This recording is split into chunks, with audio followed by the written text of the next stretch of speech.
Dando sequência aos nossos estudos sobre a TAS, a Zona Autônoma Temporária, essa estratégia política libertária descrita por Hakim Bey, um pensador e ativista estadunidense, né?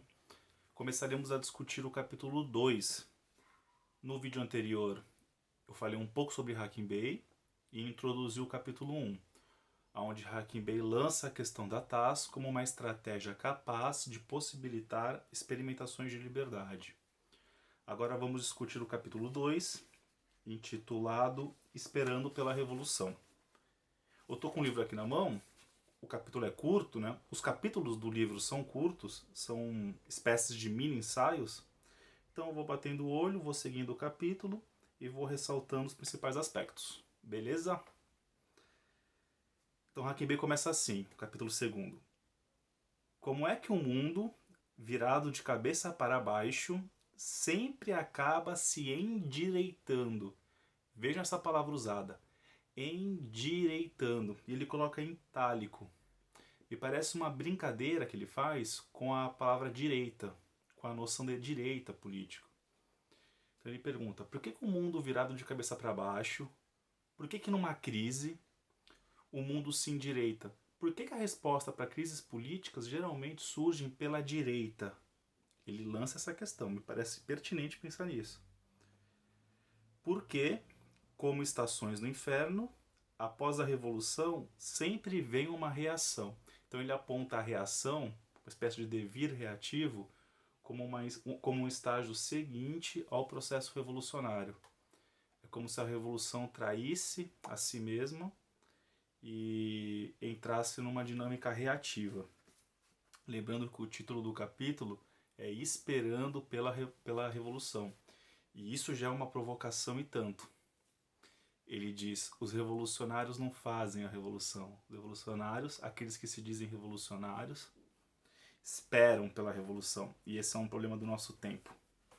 Por isso que a resposta para as crises, quando o mundo está de cabeça para baixo, né, sempre vem pela direita, o mundo se endireita. É uma crítica aqui ao campo político a qual o Hakim Bey se situa. Ele não está fazendo uma denúncia do outro. Ele está criticando o seu campo político. É uma crítica a si, de algum modo, né? Assim quanto sujeito político. Por que então, depois de uma revolução, sempre vem uma reação? E ele continua. Levante e insurreição são palavras usadas pelos historiadores para caracterizar revoluções que fracassaram, movimentos que não chegaram a encerrar seu ciclo, a trajetória revolucionária padrão. Revolução, depois reação, traição do processo revolucionário e a fundação de um Estado mais forte e ainda mais opressor. Todo esse processo caracteriza uma volta completa. O eterno retorno da história, uma vez e outra vez mais, até o ápice. Botas marchando eternamente sobre o rosto da humanidade. Ele faz uma crítica ao processo revolucionário em si, baseada em experimentos históricos, claro. Então ele diz, o revolucionário acaba virando um reacionário. Por que isso acontece? Porque no momento seguinte em que a revolução foi feita, em que a revolução vira um estado de coisa, e não mais um desejo de revolução, mas um estado de coisas no mundo, o revolucionário vai se preocupar em manter aquilo. Da revolução ele cai no lugar da reação, reação à mudança, e ele passa a atuar pela permanência daquele experimento que ele participou, que ele ajudou a criar, mas que é finito. Daí que o Hakim Bey lança um elogio à ideia de levante, à ideia de insurreição. Esses experimentos políticos não visam permanência.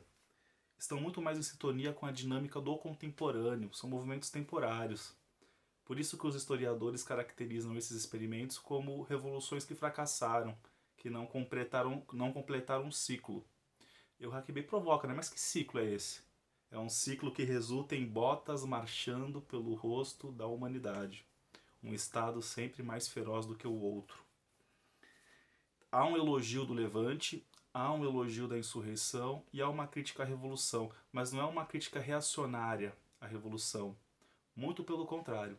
O que o Hakim Bey está dizendo é que a própria revolução adere como próximo estágio, né, numa dinâmica reativa. Não é reação versus revolução. É reação como instante seguinte da revolução. Podemos questionar. Eu acho que tem pontos no texto de Hakim Bey que são muito questionáveis. Talvez esse seja um deles.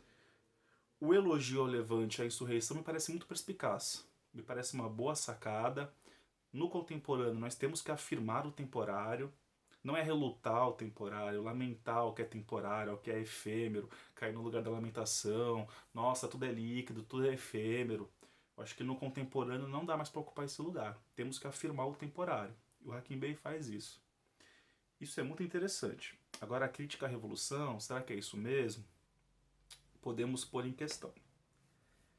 Mas mais do que criticar a revolução em si, ou criticar movimentos revolucionários, movimentos históricos, me parece que o Hakim Bey quer comprar um conflito com a lógica dialética de Hegel, com a dialética hegeliana, que ele aponta como um determinismo histórico.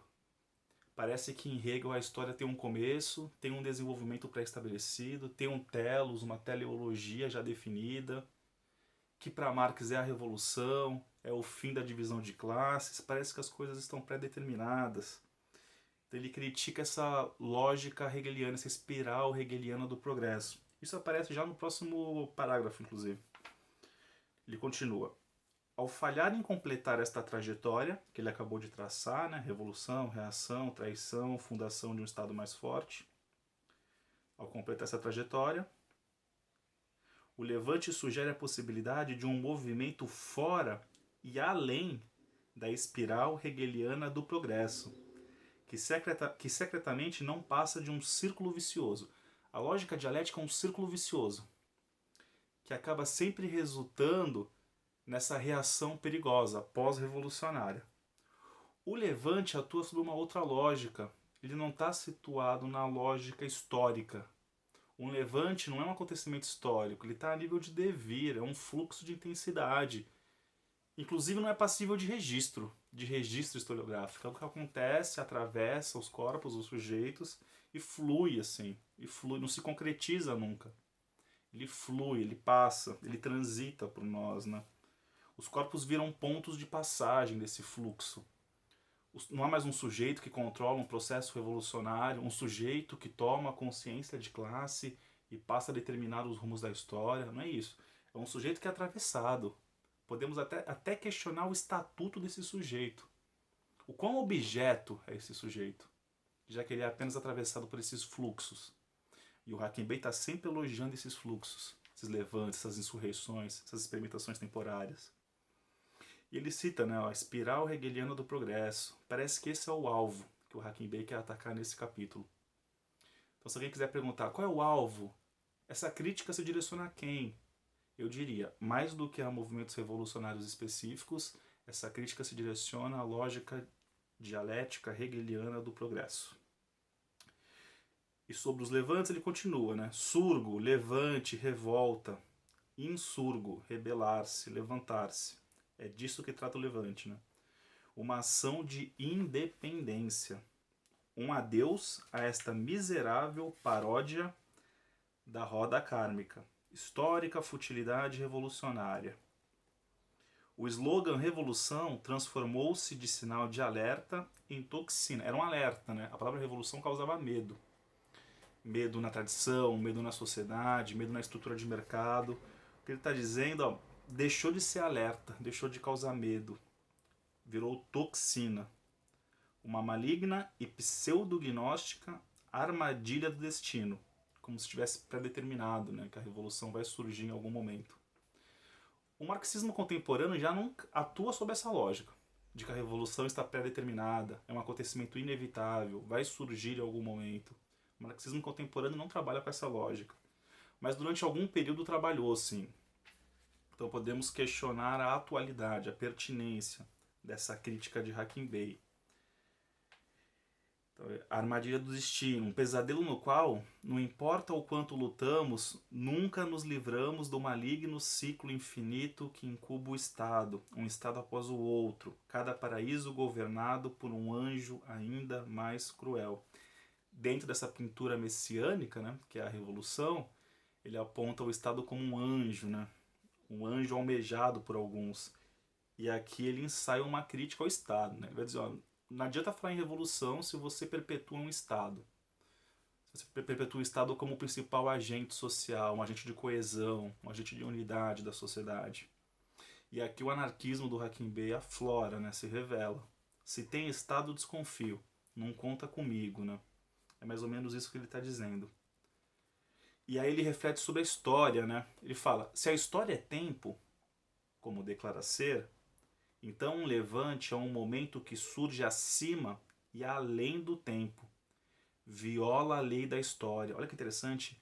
Um levante viola a lei da história. Um levante não é um acontecimento histórico. Ele viola a lei da história. Está para além do tempo. Está para além do registro historiográfico.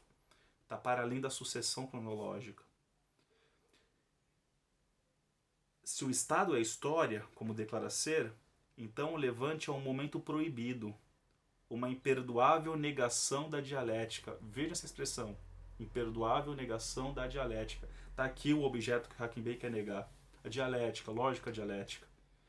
Mas isso não surge com Hakim Bey, isso está na filosofia pós-estruturalista, está em Deleuze, está em Guattari, está em Foucault, está com os pós-Nietzscheanos, de certo modo.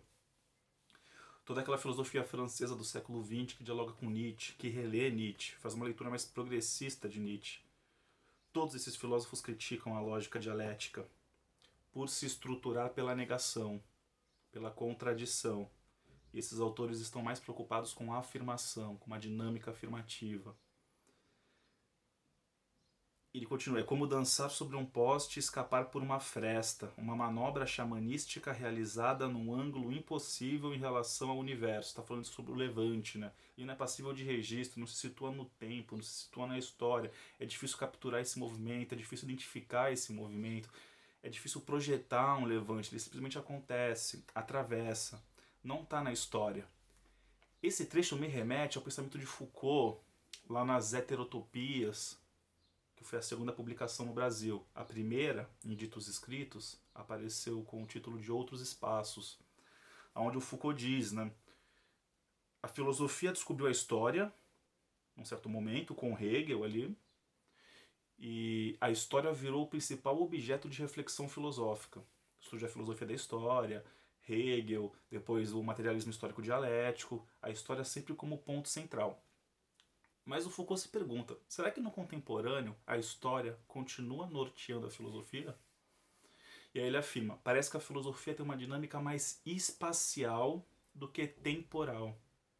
Se antes a filosofia se embaraçava com a história, parece que agora, no final do século XX, começo do século XXI, a filosofia se embaraça com a geografia para pensar dinâmicas espaciais, ações políticas que reivindicam espaços, libertação de espaços, não libertação do tempo. Então há uma sintonia entre o que o Hakim Bey escreveu, aqui nesse trecho, e o que o Foucault escreve nesse texto. Né, tá dizendo, o Hakim Bey está dizendo, um levante, uma insurreição não é história, não é tempo, é espaço. E vale lembrar, né, é uma zona autônoma temporária, não é um tempo autônomo temporário, é uma zona, é um espaço temporário. A geografia surge aqui com força, tanto quanto ou ainda mais do que a história, como aparece em Hegel, no materialismo histórico dialético e na lógica dialética de um modo geral. Então Hakim Bey lança, né, essa questão. Me parece também que mais do que negar o tempo, ele quer propor uma outra experiência do tempo. Eu interpreto desse modo. E aqui eu me lembro do Agamben, né? O Agamben lança uma pergunta fundamental lá no Infância e História, num certo capítulo do Infância e História. Ele pergunta, o que é a revolução? Essa categoria tão abandonada pela sociologia contemporânea, pela sociologia política, pelo pensamento social. O que é uma revolução hoje? E aí ele responde, uma revolução é mudar a experiência do tempo. Uma revolução deve mudar a experiência que temos com o tempo, antes de querer mudar estruturas sociais. Uma coisa decorre da outra. Precisamos mudar a experiência do tempo. O materialismo histórico dialético foi capaz de mudar a leitura da história, mas não foi capaz de mudar a experiência do tempo. Atua com uma lógica temporal linear, cronológica, de avanço, de progresso. A revolução seria o ápice desse progresso. Então o materialismo histórico dialético não foi capaz de mudar a experiência do tempo. Me parece que o Hakim Bey quer mudar essa experiência do tempo. com essa estratégia da TAS. Ao invés de esperar pela revolução, que é o título do capítulo, vamos criar zonas de autonomia temporária. Vamos ocupar espaços, refrear as relações de poder, criar experimentações de liberdade, fluxos, devires, né? Circulação de energia, de afirmação. Isso vai ser finito, claro, o controle vai capturar esse experimento, mas aí a gente escapa e cria uma outra zona autônoma, né? Fora do tempo, fora da história, fora do registro oficial historiográfico. O que importa são os fluxos, as passagens de fluxos, né? Toda essa dinâmica produz uma diferença. Ele conclui assim o parágrafo seguinte, né? Toda essa dinâmica, por mais que temporária, produz uma diferença. Depois ele se questiona sobre a criação de uma cultura livre. Ele acha que a TAS, pequenos experimentos, atuando de modo separado e sem concatenação lógica entre eles, um experimento acontece aqui, outro acontece lá, e não há qualquer ordenação, combinação entre esses experimentos, mas a proliferação dessas ocupações de espaço, de terra, de imaginação, de experimentação de liberdade, acaba criando uma cultura livre. Um conclave livre. Ele recorre um pouco à ideia de espetáculo, estabelece um diálogo rápido com Guy Debord. Ele vai dizer as relações de poder, mais do que reprimir, criam uma lógica de espetáculo. Está dialogando com Foucault também. A ideia de que o poder não reprime necessariamente. Pode reprimir, muitas vezes reprime. O poder reprime sim, mas não por natureza. Não é da natureza do poder reprimir. Ele pode reprimir e reprime muito. Mas ele cria uma lógica de espetáculo, uma positividade nas relações de poder. Por isso que é difícil pensar em resistências hoje, nesse nosso tempo. Né? Experimentos temporários transformam-se espontaneamente numa cultura anarquista. Ele fala em cultura anarquista. Interessante pensar isso, uma cultura anarquista. O Guattari escreveu que a cultura é um conceito reacionário, né? Eu não sei, eu acho que tem potência na ideia de cultura. Eu acho que dá pra gente aproveitar essa noção ainda. Não é à toa que a cultura ganhou uma dimensão política muito grande, inclusive no linguajar e no vocabulário dos conservadores. Ideia de marxismo cultural, revolução cultural, toda a discussão sobre gramscismo. Os conservadores têm um olhar atento para a cultura. Eu acho que seria muito estratégico, muito potente que a esquerda também tivesse um olhar atento para a cultura. Acho interessante que o Hackenberg tenha se preocupado com isso. E aí ele diz aqui, né? E aqui mostra que o Hackenberg não é dogmático e que ele não nega a revolução. Vejam só o que ele escreve. Depois de argumentar tudo isso, né? Ele diz, em resumo, não queremos dizer que a TAS é um fim em si mesmo. Não é um fim em si mesmo. Substituindo todas as outras formas de organização, de táticas, de objetivos. A TAS não substitui outros objetivos políticos, outras táticas políticas, outras formas de organização. Pelo contrário, ela é um complemento a tudo isso. Não é uma negação dialética. Não tem mais dialética aqui. Se desembaraçar da dialética é complicado. É complicado. A TAS não é uma negação dialética de tudo isso. É um complemento, é uma diferença a mais.